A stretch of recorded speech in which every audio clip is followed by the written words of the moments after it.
Me encanta este tema. Aquí estamos bailando. Tenemos la coreografía activa. Bad, de Michael Jackson, cuando son las 8:08 de la mañana. Hoy te tengo un programa que sé que te va a encantar. Te va a encantar porque tenemos unos invitados especiales para hablar de algo que en los últimos meses pues hemos tenido que hablar. Lamentablemente esto ha surgido pues debido a estas conversaciones de las que vamos a tener hoy, se han puesto más en la boca de todos debido a el terremoto, el doble terremoto ocurrido el 24 de junio. ¿Y de qué vamos a hablar? Pues justamente de evitar los peligros de la autoconstrucción de estructuras de concreto reforzado. Para eso me acompañan el día de hoy el ingeniero Ángel Gamboa y el ingeniero Gustavo Soto. Bienvenidos, ¿cómo están? Hola, un placer, ¿qué tal? Gracias. Bueno, pues estamos todos aprendiendo de ingeniería civil en estos últimos 2 meses porque después de esta situación terrible que hemos vivido, estamos sacando muchos aprendizajes de todo esto y conociendo mucho más. Entonces, ahora en las conversaciones que tenemos diariamente, usamos términos también de la que le estamos tomando prestados a la ingeniería civil. Pero yo quiero empezar por allí, por definir ciertos términos. Y para eso le hago la pregunta al ingeniero Ángel Gamboa. Él es ingeniero civil, evaluador egresado de la Universidad de Carabobo con diplomado en gerencia de la construcción. Y le pregunto, siempre hablamos de la infraestructura, ¿no? Porque es que esa infraestructura se derrumbó, esa infraestructura se cayó, o la infraestructura, ¿está bien usado ese término? Hola, buen día. Sí y no, ¿ok? ¿Por qué? Porque cuando nosotros hablamos de infraestructura, estamos hablando de todo lo que es estructura por debajo del suelo, ¿ok? Lo que son sótanos, lo que son sistemas de fundaciones, ¿ok? Cuando hablamos de estructura o queremos hablar de estructura por encima, se llama superestructura. Y la suma de ambas te da lo que es la estructura, ¿ok? Pero eso de decir no, que la infraestructura y mirar hacia arriba es una equivocación. Ah, ok. Bueno, pues entonces ya por ahí aclarado el primer término. Ya Correcto. sabemos que cuando nos referimos inclusive de forma genérica a cosas como la infraestructura del país, quizás lo más apropiado sería decir las estructuras de nuestro país. Eso ¿Es es correcto? correcto. Ok, y también se habla mucho, ahora hemos sido muy conocedores de, usamos mucho la palabra concreto armado, concreto reforzado, y ¿qué diferencias podemos encontrar entre esos dos términos? No, la palabra es la misma, el significado es el mismo, lo único que anteriormente se hablaba de concreto armado, ¿ok? Y según la legislación actual es reforzado, ¿ok? Uh-huh. Lo mismo pasa cuando hablamos de aguas claras, ahora no es aguas claras, aguas limpias, ahora es aguas claras. Antes se hablaba de aguas negras, ya no son aguas negras, sino aguas residuales. Ah, ok, bueno, pues tenemos ahí ya, vamos aprendiendo, estamos aprendiendo.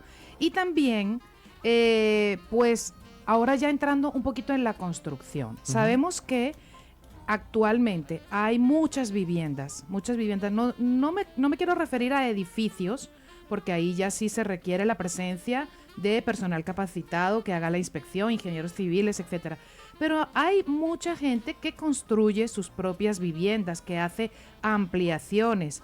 Y se escucha mucho decir, por ejemplo, no, ponle más concreto que así va a quedar fuerte esa columna. ¿Qué podemos decir con respecto a eso? Bueno, toda estructura... No es una clase de ingeniería civil exacto. ni de estructuras, pero ¿qué podemos decir en general? Toda estructura debe ser calculada, ¿ok? Bueno. Ojo, siempre debe haber un proyecto de arquitectura. Ese proyecto de arquitectura te va a derivar un proyecto estructural, un proyecto sanitario, un proyecto eléctrico, ¿ok? Pero básicamente en el proyecto de estructura te va a indicar las dimensiones que debe tener los elementos estructurales. En este caso, en el concreto armado, tenemos unas dimensiones de concreto y un acompañamiento de acero de refuerzo, que son las cabillas, ¿ok? El concreto es muy bueno para la compresión, pero es muy malo para la tracción. La cabilla es al contrario, es muy buena a la tracción, pero es muy mala a la compresión. Entonces ellas se complementan una con otra y te muestra o te genera lo que se llama la falla balanceada, que es lo que uno quiere. ¿Qué quiere uno? Que la estructura, si llega a tener una falla, sea una falla dúctil, no una falla frágil. Si le metes mucho acero, ¿ok? Si le metes mucha cabilla, porque yo he escuchado, es más, ponle más cabilla que así aguanta más, ¿ok? Generas una falla frágil, ¿ok? El concreto falla de una, no te avisa y se destruyó la estructura.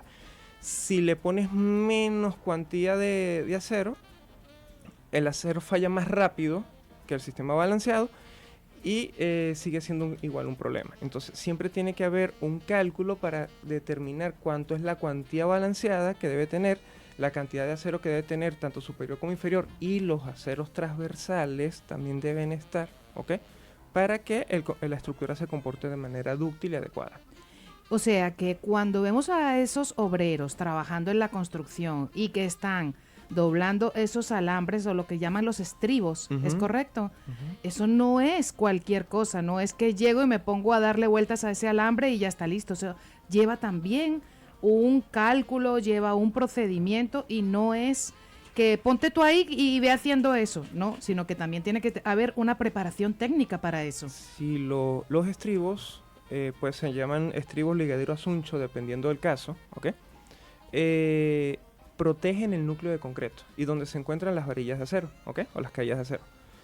Si el núcleo se daña, el elemento se dañó, ¿ok? Los estribos son esos elementos de acero que ellos evitan que el acero se deforme, evitan que el acero pandee y que la estructura se pueda mantener en caso de colapso.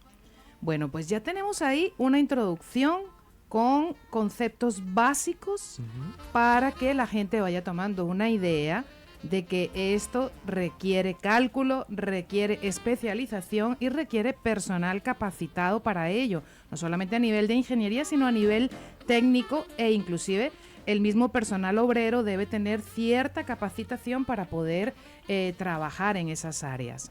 Y nosotros, mientras te vas quedando pensando en eso, ¿has tomado nota? Espero que sí. Bueno, ve tomando nota para que aprendas.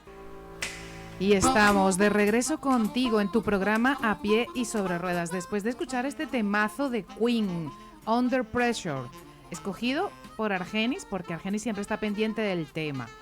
Bueno, hoy nos acompañan el ingeniero Ángel Gamboa y el ingeniero Gustavo Soto, ambos ingenieros civiles, para hablar sobre esos peligros de la autoconstrucción de estructuras de concreto reforzado.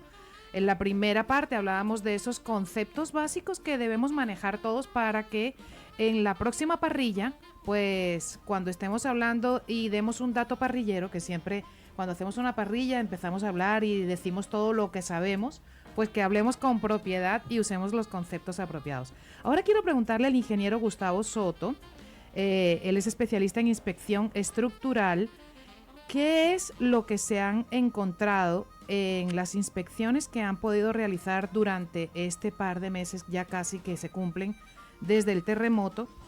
Y bueno, por supuesto que habrán encontrado muchas cosas que requieren reparación. Entonces, ¿qué se puede decir con respecto a esas fallas más frecuentes que se han encontrado? Si se puede dar esperanza, lo que quiero es transmitir un mensaje de aliento, si es que lo podemos dar. Ok, bueno, en cuanto a lo que me comentas, digamos que en relación a todo lo que tiene que ver con ingeniería, con soluciones, siempre esos edificios son reparables, ¿sí? En general nos hemos encontrado muchos daños que tienen que ver con lo que llamamos el proceso de carbonatación, que se ve muy influenciado por el ambiente, por la humedad, pero también muy influenciado por el mantenimiento o la falta de mantenimiento. Y aquí estamos contigo en tu programa A Pie y Sobre Ruedas. Son las 8:25 de la mañana y estamos acompañados del ingeniero Ángel Gamboa y el ingeniero Gustavo Soto. Estábamos conversando sobre esa falla más frecuente que se ha conseguido en las inspecciones que han realizado en estos últimos 2 meses y qué mensaje de aliento podemos darle a los que viven en ese tipo en esos edificios donde se han encontrado esas fallas. Ok, las fallas más comunes, como estábamos conversando, son las fallas por carbonatación, por humedad que afectan la columna, que en este sismo fueron incrementadas o fueron mostradas. En muchos casos la columna parecía estar en buen estado, pero internamente ya por un proceso de filtración, por un proceso de humedad, ya estaba comenzándose a dañar, y justamente cuando ocurrió el sismo, esa falla hizo que la columna se desprendieran partes, se agrietara, y por supuesto ahí se mostró el acero que ya estaba en proceso de corrosión, y el mismo concreto que tenía ese problema ya de la fractura afectado por la misma humedad. Eso es muchas veces consecuencia de que las personas en general, acá digamos que el venezolano no tiene una cultura de mantenimiento, entonces tenemos muchos edificios, en muchos años lo que hacen es que pintan la columna. Oye, mira, si alguien se llevó la columna, le colocamos unos elementos allí para que, como una especie de parachoques alrededor de la columna, pero en realidad una filtración muchas veces se deja hasta que, bueno, todo el condominio se ponga de acuerdo, y eso puede estar afectando elementos tan importantes como son las columnas y las vigas. O sea que inclusive podían esos edificios estar presentando ya esa falla previo al terremoto, y el terremoto es como cuando se juntaron dos elementos ya como para decir, mira, yo podría haber aguantado mejor, pero es que ya yo traía un daño previo debido a esas filtraciones. Se juntó el hambre con la gana de comer. Exacto. Sí, son daños que ya venían existiendo por el problema de la falta de mantenimiento o la falta de esa solución de ese daño inicial, y el sismo lo que hizo muchas veces fue mostrarlo, y bueno, hasta cierto punto no vamos a decir que es algo positivo, pero por lo menos nos mostró dónde está el daño para poderlo reparar. Y ahora, ¿qué soluciones se pueden dar? Hemos visto que mucha gente dice, bueno, hay que apuntalar, pero es que el proceso de apuntalamiento tampoco es algo de que ponemos unos puntales como en el ángulo que mejor nos provoque, de la forma que mejor veamos. No, eso tiene un procedimiento, ¿es así? Claro, el proceso de apuntalamiento es una técnica provisional. No es que vamos a apuntalar y vamos a dejarlo así hasta siempre. Esos elementos deben de tener unas características específicas, y a veces hasta se deben diseñar dependiendo de la carga que reciba el puntal. Recientemente salieron unos lineamientos para que los profesionales que vayan a hacer la reparación, o hacer, mejor dicho, el primer estudio, puedan plantear el apuntalamiento, y bueno, vayan alineados con esa información técnica que viene dependiendo de propuestas internacionales que se están integrando acá, que en tal caso en esos códigos internacionales ya ha habido experiencia, y esas soluciones son las que estamos presentando en esos lineamientos. Me encanta eso que está comentando, que es que ya hay un manual de procedimientos, o de indicaciones que deben seguirse en situaciones donde hay que hacer apuntalamiento o reparaciones en general post-sismo. Y eso es un lineamiento que viene dado desde el Ministerio de Infraestructuras, ¿es así? Sí, de la Comisión del Ministerio de Hábitat. Sí, del Ministerio de Hábitat. La Comisión de Habitabilidad para Edificaciones. Sí, ya existe un manual de apuntalamiento, un manual de reparación de mampostería y un manual de reparación de estructuras con daños leves a moderados. Ya en ese caso estaríamos abarcando hasta los edificios que fueron catalogados con etiqueta amarilla. Ya cuando hablamos de un edificio que esté catalogado con etiqueta roja, necesita un estudio más avanzado que no está especificado en esos manuales, tanto que esos manuales son solamente lineamientos, no necesariamente es una receta de cocina, sino un apoyo o una referencia para la persona que vaya a hacer la reparación, y antes de la reparación el proyecto de reparación, para que presente la solución más adecuada. Me quiero quedar en esa parte, en esos que tienen luz amarilla del semáforo de daños post-sismo. Y mucha gente dice, bueno, vamos a reparar estas grietas que hay aquí en la pared, le ponemos masilla, le ponemos un pego y ya no se ve nada, ya quedó todo arreglado. ¿Es así? No. Cuando no lo vemos ya desaparece. Es como poner en el tablero del carro, cuando se enciende la luz de que está fallando el motor, le ponemos un tape por delante, ya no vemos la luz, ya eso se arregló. ¿Es algo así? Bueno, no es así. No es así. Todo, así como comentó Ángel en la primera parte, todo debería tener un diseño, ¿sí? Igualmente en estos casos que tenemos unos daños, nosotros se debe hacer un estudio de patología previo, una inspección previa, un análisis previo, si es posible hasta con ensayo de laboratorio, para determinar en qué estado quedó ese elemento, si es una columna, una viga, y cuál es la capacidad que tiene, si ya no tiene la misma capacidad. Y de acuerdo a eso, entonces sí se determinaría, con el apoyo de esos lineamientos y con otros códigos, un proyecto para poder plantear esa solución. Bueno, cuando han ocurrido estos sismos, la gente se asusta. Y me gustaría darle como una breve indicación, cualquiera de los dos me puede responder, ¿cómo podemos diferenciar una grieta superficial o de friso de lo que sí es una falla estructural que representa riesgo real? Bien, primero hay que ver qué es grieta y qué es fisura. Ok. Todo por encima o todo por debajo de 0.5 milímetros es fisura. Todo por encima de 0.5 milímetros es grieta.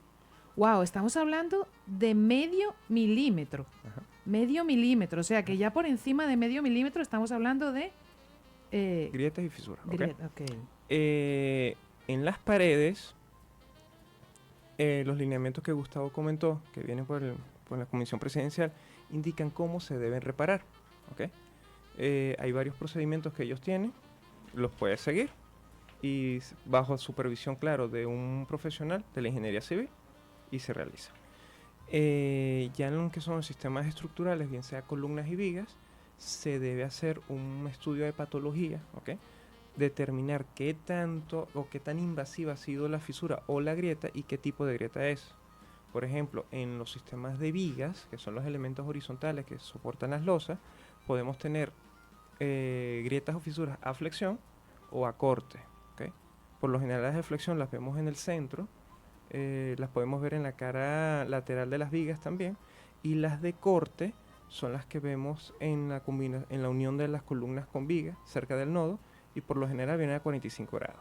Pero primero, con mucha calma y sin miedo, sin entrar en pánico, con un instrumento llamado fisurómetro que te ayuda a medir la profundidad, vemos si estamos en presencia de fisuras, si estamos en presencia de grieta, y ahí vamos haciendo un control de grieta, un control de movimiento, vemos si está activo o pasiva, se pone un testigo, que por lo general es un elemento de yeso. Si él se rompe, mira, sigue moviéndose, no se sigue moviendo.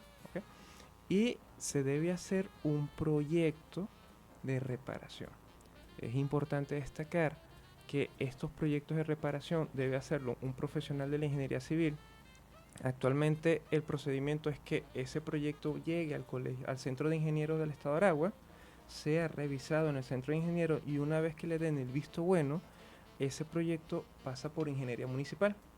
Una vez que Ingeniería Municipal dé el visto bueno, es que uno procede a hacer la reparación, pero no antes, Estamos hablando ya de edificios en rojo. No, amarillo. En amarillo también. Sí. Estamos hablando en amarillo, edificios en rojo, no piensen que porque un edificio está en rojo va a ser demolido, ya está destruido, ya está perdido, ¿no? O sea, se tiene que hacer igual un estudio más profundo de patología para llegar a un dictamen sobre él, pero sí se pueden recuperar y se pueden hacer sus respectivas reparaciones. Pero en el caso de los amarillos, todas las reparaciones, tanto en pared como en elementos estructurales, deben por favor hacer un proyecto de reparación.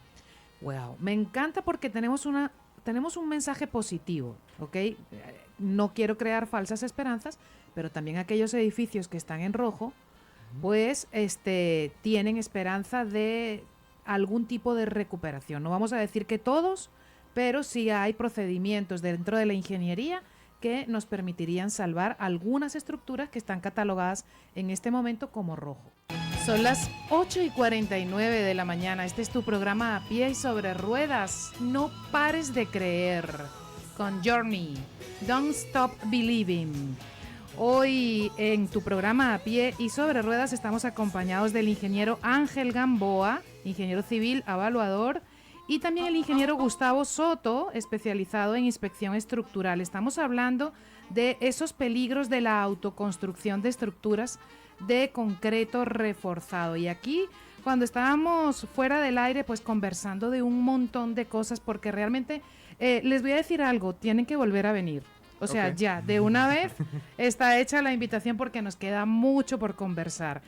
Conversábamos de que nos habíamos quedado con que edificios que están con semáforo en rojo No necesariamente, no estamos no estamos generalizando, pero sí podemos decir que algunos, aunque estén en semáforo en rojo, son salvables, es decir, pueden ser rehabitables, ¿ok? ¿Es correcto? Corríjame si me equivoco. Sí, sí, ese tipo de edificaciones, aunque tenga daños graves, que por eso los catalogan en rojo, pueden ser reparables. Claro, no en todos los casos. Hay edificios que de verdad no, están desahuciados porque el daño es muy severo, pero en muchas edificaciones se requiere, por supuesto, que se haga un estudio de patologías bien profundo, que se haga un proyecto. En este caso sí, el proyecto tiene que manejarse una teoría que llamamos diseño por desempeño, donde el edificio se tiene que colocar un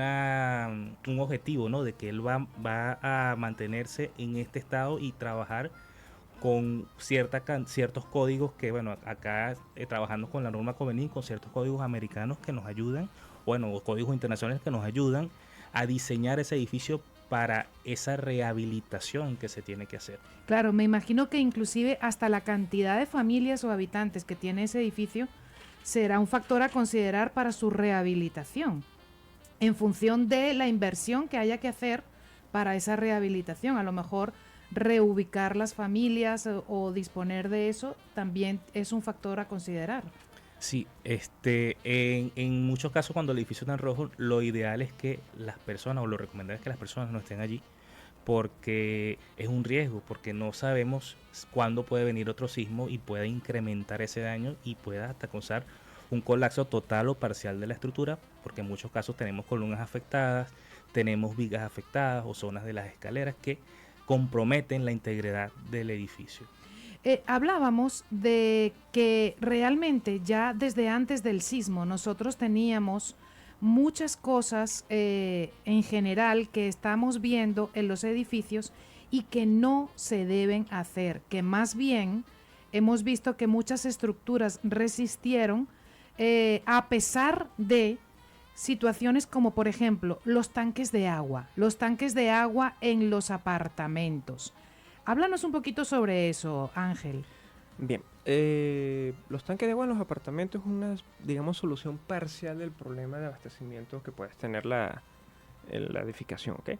Sin embargo, hay que tener mucho cuidado con eso, porque no todas las losas de los edificios están calculadas para tener una sobrecarga de tanques de agua, y te has conseguido tanques cilíndricos de 1000 litros, incluso morochos o trillizos, ¿ok? O sea, 1000 litros por 3. Exactamente. Entonces, estaríamos hablando de 3 toneladas. Exactamente. Entonces lo estás poniendo en un área tributaria donde muy probablemente el proyectista no previó esa sobrecarga, ¿ok? Nuestras normas de cálculo son muy nobles, porque nosotros tenemos algo en nuestras normas, tanto de acero como de concreto, que son los factores de mayoración de carga, ¿ok? Nosotros primero llegamos a la norma Covenant de acciones mínimas, que te dicen cuáles son las cargas que va a solicitar el edificio. Tenemos un factor de mayoración de carga, tenemos un factor de minoración de resistencia.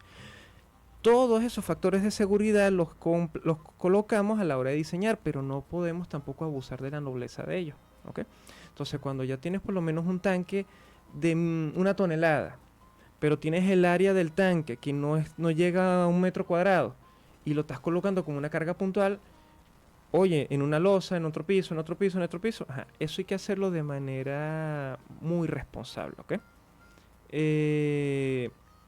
De hecho, vimos que el agua se comporta de cierta manera en movimientos sísmicos, que inclusive se puede comportar como si fuese también hasta un martillo grande, una roca grande que estuviese allí contorsionándose, ¿es así?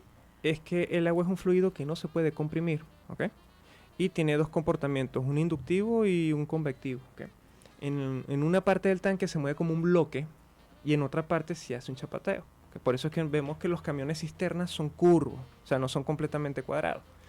Tuve la oportunidad de ver un tanque que estuvo en un piso alto, ¿ok?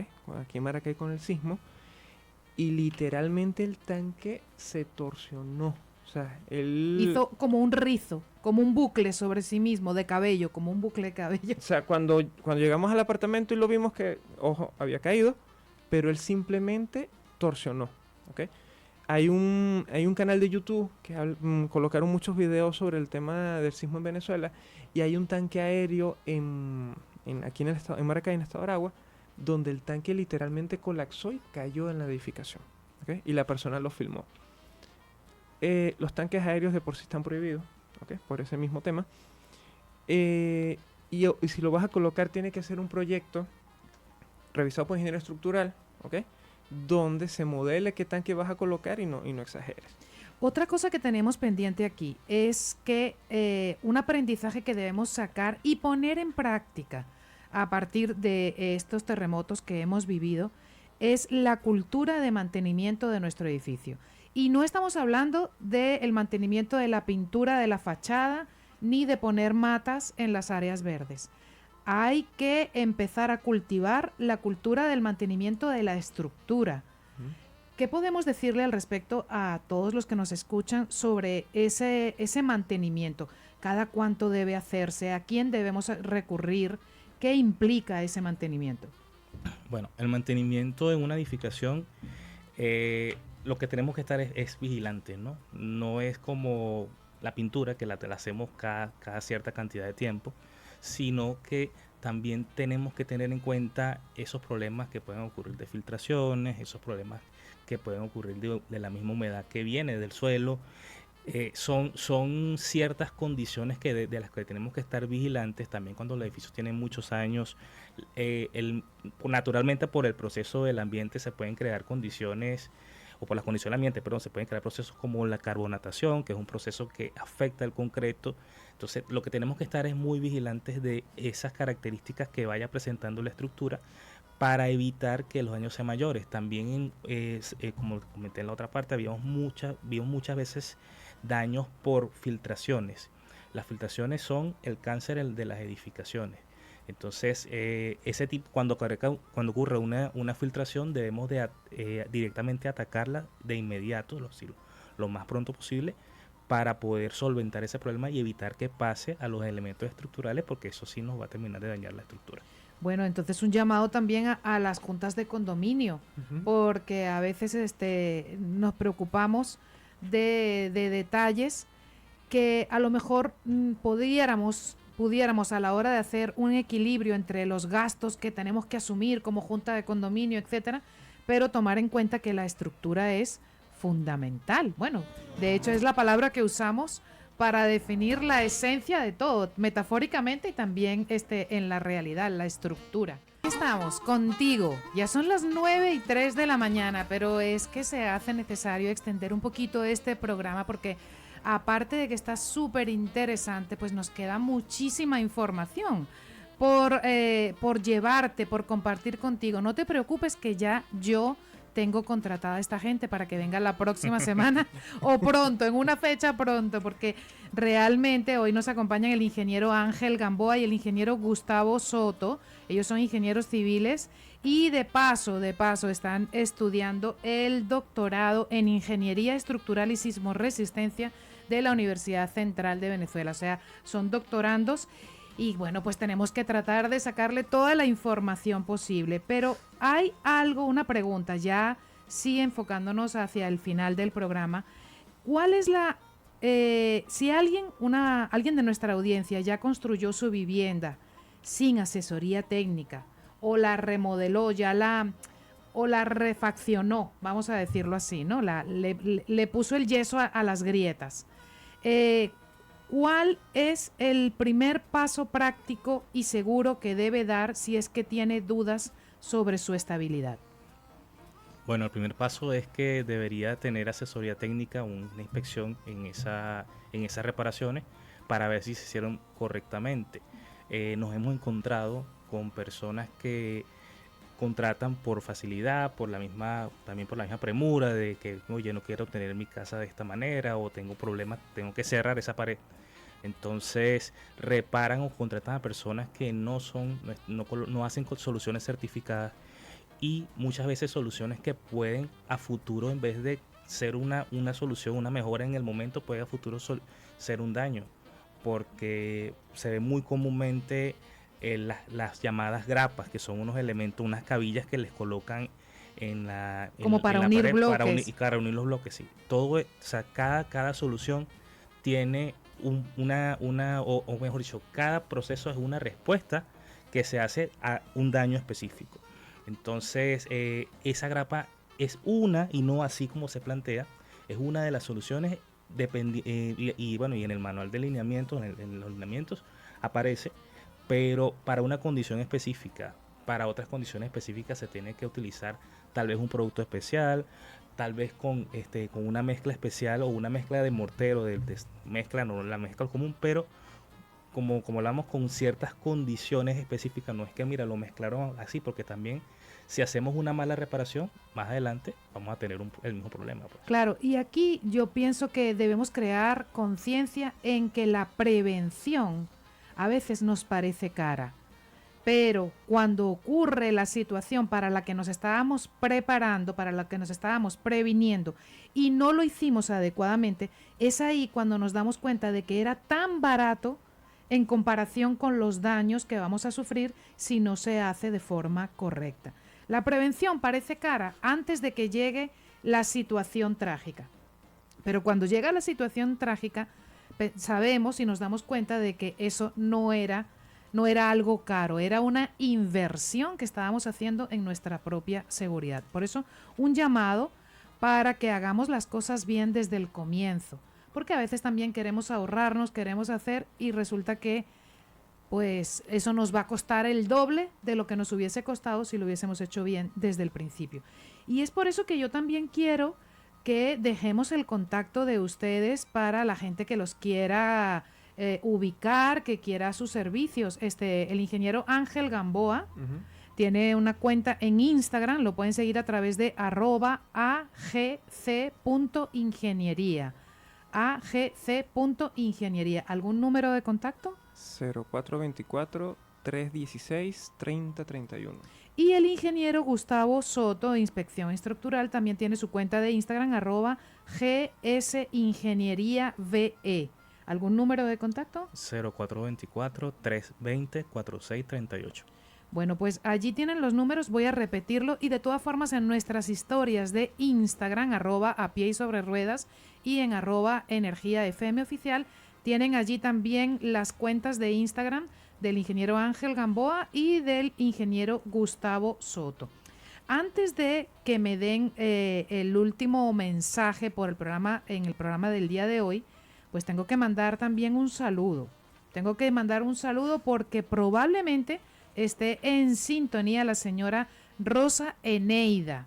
Y nos encanta porque sabemos que ella es full sintonía todo el día con energía.